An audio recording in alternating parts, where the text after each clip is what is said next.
This one, that one over there, too. Now he realized why the battle went off so smoothly when compared to the number of the monsters they had to fight. Could it be that these things were fighting against something else? It was then, although it had been for the briefest of all brief moments, Jinwoo still sensed the gazes of the several members of this team landing on him. Their eyes shifted away as soon as Jinwoo displayed a hint of sensing them. With this, he was certain now, as I thought. His initial suspicions proved to be correct. Seeing that their teamwork was so good, they must have been fighting together for a long time already. And without anyone dying, too. However, would such a thing be possible without a healer backing them up? No matter how good hunters were, they were still humans at the end of the day. Inevitably, they would slip up sooner or later. Well, only a short while ago, didn't their formation nearly break apart from the attacks of the bugs? A bigger picture finally formed inside Jinwoo's head and a subtle smile formed on his lips. In the meantime, Yu Jinho smiled brightly and approached closer to Jinwoo. Hyung, did you see it? You saw it, right? With this, I kicked some serious monster ass today, didn't I? Yu Jinho swung the sword around in the air. Seeing this, Jinwoo quietly asked him, hey, that sword and the shield, they are really expensive, right? Pardon?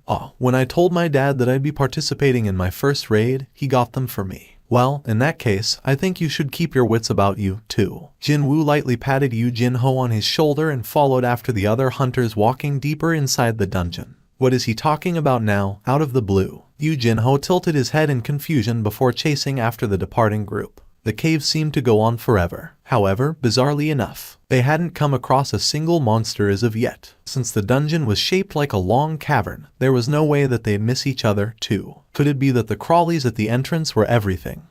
No way. Now that would be really strange. Still, there should be a boss at the end, right? Without one, why would a gate remain open, then? The opinions of the hunters were shared among themselves as they roamed the expansive but empty interior of this big dungeon. Hold it. Hwang Dongseok in the lead suddenly stopped walking. He stopped so abruptly that people behind him ran into his back. The hunter whose nose had slammed into the head of the guy in front asked with a sullen expression, ouch, what the heck? I need a light over there. Holy SHT. All the hunters spat out low groans. The torn wings, legs, torsos, and even heads of the bugs, remains of the various dead bugs were strewn about everywhere as far as the light shone. The further into the cave the light got to, the greater the amount of the remains they could see. And also, a huge chamber located at the end of it all. That's the boss's room. Someone muttered out softly. Hwang Dongseok nodded his head. Everyone, get your equipment ready.